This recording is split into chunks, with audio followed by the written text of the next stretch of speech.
Welcome everyone to another episode of The Life of Charles Schmidt.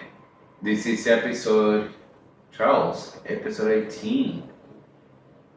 18 videos about your life, about your wisdom, and sharing it, hoping that the people out there will be learning from your experiences, from your laughing mistakes, and from your wisdom.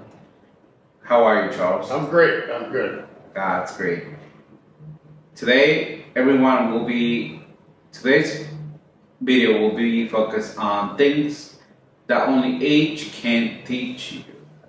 You know, Charles, it's a very interesting topic. You being 85, you've gone through a lot. I'm sorry, almost 85. You've gone through a lot to life, and I'm sure that there's a lot of things that you can share to all of us, to the new generations. That being said, what is something that you used to think that was important, but now it seems different? I used to think, you know, in being my age, I keep changing my mind and everything. And this is something that I just thought of, but I've thought about it over many, many years. I used to think that belonging to a service club, in other words, something such as Rotary or something that benefits the community, they would have meetings and you'd have lunches and you'd go to lunches and then you would call up, you'd go knock on doors to collect money for the Red Cross or collect money for this, or collect money for that. And I think it's very worthwhile supporting all these charitable causes and this, that. And if they don't get supported, they can't. But a better way to support them is through money. In other words, if I'd spent my, if I'd have focused my time on earning, earning money, making money, instead of going to all these, knocking on people's doors. And I remember standing on street corners collecting money in a can and being at the Navy League, being the guy. There's all kinds of effort and time that goes into which can be spent more productive. I think that's maybe one of the things that I wasted a lot of my time, and I could have contributed more if I done things differently. What does patience looks like when you were younger versus now? Well, patience has always been a problem for me. I think the biggest problem in patience for me is that I make a decision, and especially in the stock market. If you buy a stock, you should, in other words, if it goes up 5% the next week or next, it's not, you don't just take it and make 5%, buy something else, buy something else. There's a guy, Ken Langone, his average holding period for a stock is 34 years. So, in other words, if I had bought, I knew Apple was a good stock. I used to go to classes there. They treated me right. And I thought, that's great. Apple's great. And man, I had a bunch of Apple stock that would be worth many millions of dollars if I was just patient enough to hold on to it. I was always impatient. And I wasted money on, I used to have to buy a new car every year. In other words, I could afford it when I was a stockbroker. Well, that took a whole lot of, I didn't need a new car every year. If I'd have saved that money, I didn't. I, I patience. Oh, I wasted so much time. I wasted time over at the club. I thought that I was generating business over there, but if I'm playing cards, that's not what you call a respectable thing to be doing 6 hours a day when you should be home with your family. And speaking of success and speaking of timing and useful time, how has your definition of success changed over the years? Well, My definition of success used to be how much money I had in the bank. In other words, you judge your success by the amount of money. That was an old adage, and that's just the furthest thing from the truth. I wish my success would have been that I have better health now than I do. I would have been successful if I'd have come to the conclusion that smoking was no good and I smoked till I was 40 years old, or that excessive drinking contributed to ill health and $72,000 in a rehab for 1 month. That's success is success is just being smart. What's the lesson you had to learn the hard way? In marriage to Robin, the mother of my 2 children, uh, I was an irresponsible father. You have to come home for dinner at 6 o'clock, or you don't come home at 8:30 or not come home at all. You know, and she divorced me. So that was a real hard lesson to me. I ended up broke, on the verge of suicide, living in other people's houses. I had all kinds of bad things happen to me the hard way. That being said, what do you know about happiness that you didn't know back then? No, I know it takes self-discipline and intelligence to be happy. Sometimes I knew I was doing the wrong thing. I knew it was wrong to be playing cards and goofing off and not coming back to the office. And I would tell my secretary, I'll be back after lunch. She knew I wasn't coming back after lunch. I knew I was lying to her. And you know, th- these are the painful things. And I think maybe one of the best lessons here is self-awareness.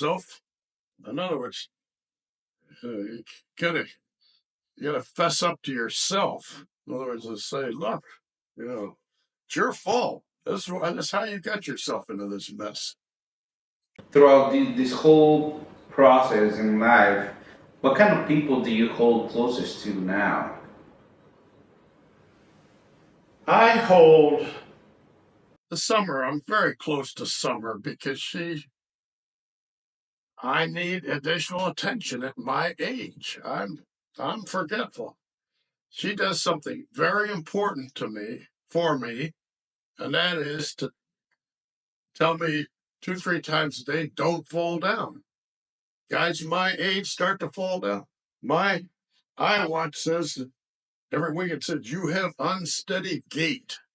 That means you're not walking right. So just by the fact that she tells me that she called me from Vietnam, see how I'm doing. She has her girlfriends bring me fruit and stuff, but that's important to me. There's other people that like Ashley Brown. That she's a real important person in my life. Not my closest friend, but she's important. There's a bunch of them. What do you wish younger people knew about love, friendship, and loyalty? It's essential to a happy life. There's necessities like the Maslow's curve and everything, like food, clothing, and shelter. But once you have all that, that doesn't guarantee success or happiness. You have to interact with people. You have to be interested in other people. You have to be like, I'm out to dinner last night with my friend Toinette, who criticizes me and my cars and everything. But she wants to show me her brand new apartment that she's got. Now I go over there, and she already lives in a beautiful apartment, but it's like enormously expensive. So she's getting a lesser apartment. But the new one she's got is absolutely beautiful, and she has the creative talent to make it so much better, and she wants to show it off so that we will say it looks good. So I make sure that she knows that I think her new apartment is beautiful and that she made a good decision. Charles, what is something that you felt it was urgent back then that it feels small now? Mine drawing a blank. I thought everything was urgent.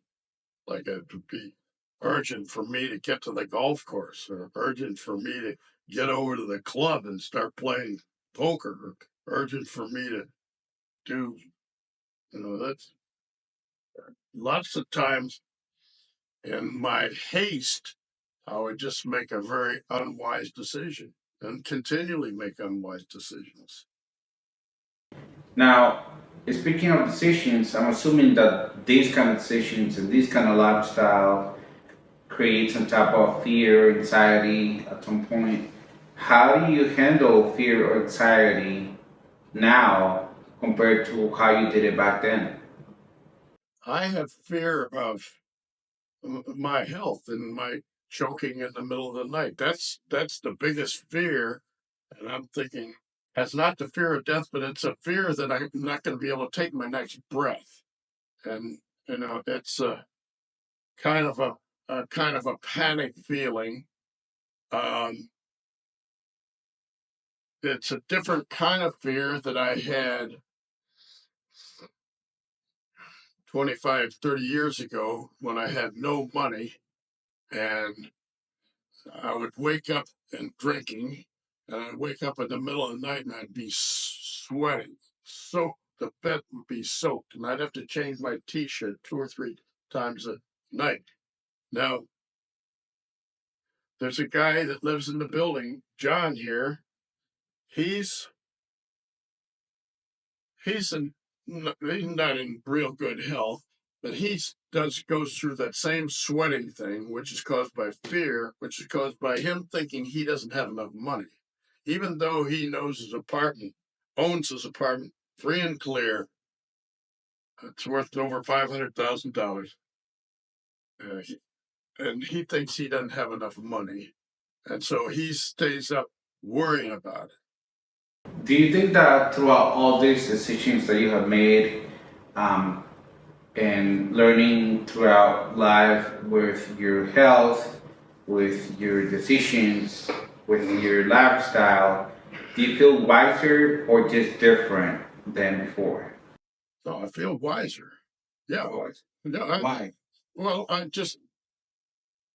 know what caused my problems. I know that you know uh, the end of life is inevitable. Now people say, like they would tell me last night. I said, look, I'm trying to get as much as I can into my life, and they say, well, that's a negative way to look at it. Well, that's not my opinion. I'm a realist, and so I think that I have a lot to contribute. And just by the fact that, as you say, I feel better, that you feel a part of my life, and that when you arrived here, I didn't want to do this because I felt terrible. And then we started talking, um, and my life lit up, and the rest of my day was good. So the the mind is a very fragile thing, and uh, it's like hang around with good people, or hang around in a good environment, or good thoughts. Be realistic. Like, you know, my sister, as much as I did for her, she didn't think anybody did enough for her. So she was absolutely miserable in the last part of her life. I learned from her. What advice would you give to someone who fears of getting older? Do the best you can. Like, I mean, there's all kinds of doctors' reports and tell you what to do. There's no magic to it's like you can exercise, you can be aware of what the handicaps are. If you don't lead a certain lifestyle, like eat a proper diet, get plenty of sleep, don't worry, that's going to shorten your life. But the key is to have an enjoyable, productive life. And going back to Warren Buffett, they say, well, why are you drinking all those Diet Cokes and, that cherry Coke and candy? That's real bad for you. That's bad for your sugar. I know. I'm 94. I'm still alive. So, in other words, he knows that it's not good for him, but that's what he's made a decision. And he seems to me to be a pretty happy guy.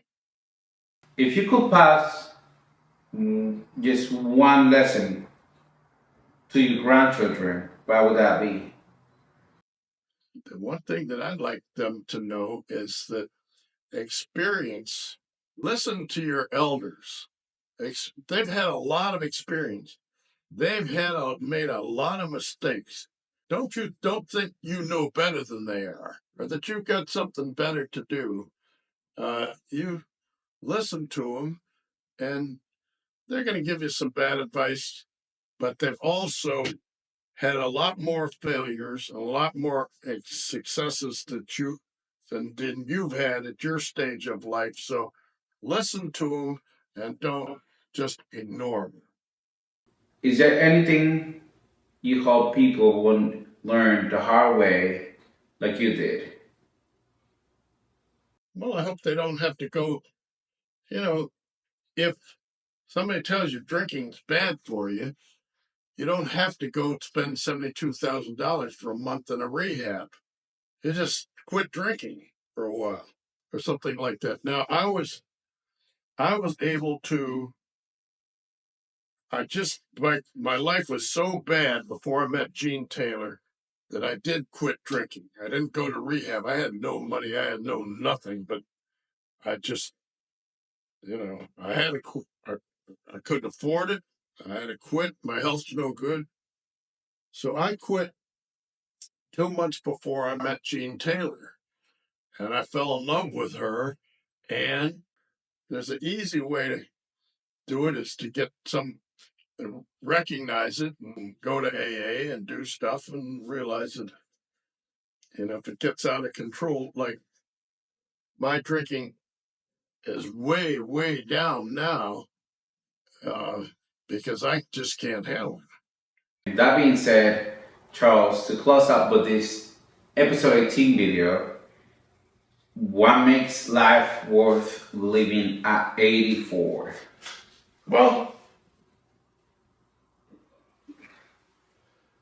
I mean, it just seems so much more is happening.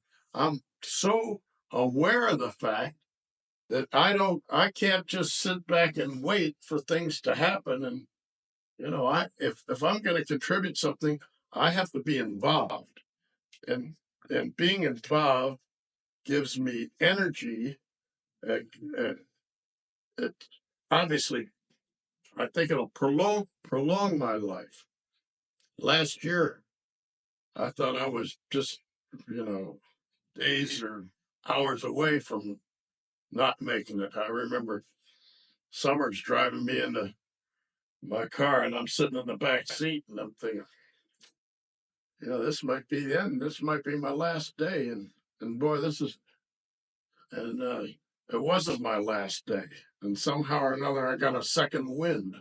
And here you are sharing your wisdom with people, so that's great.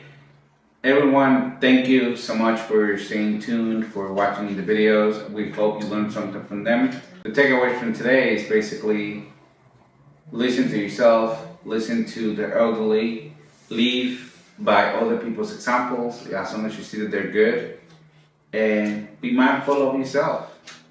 Have a nice day.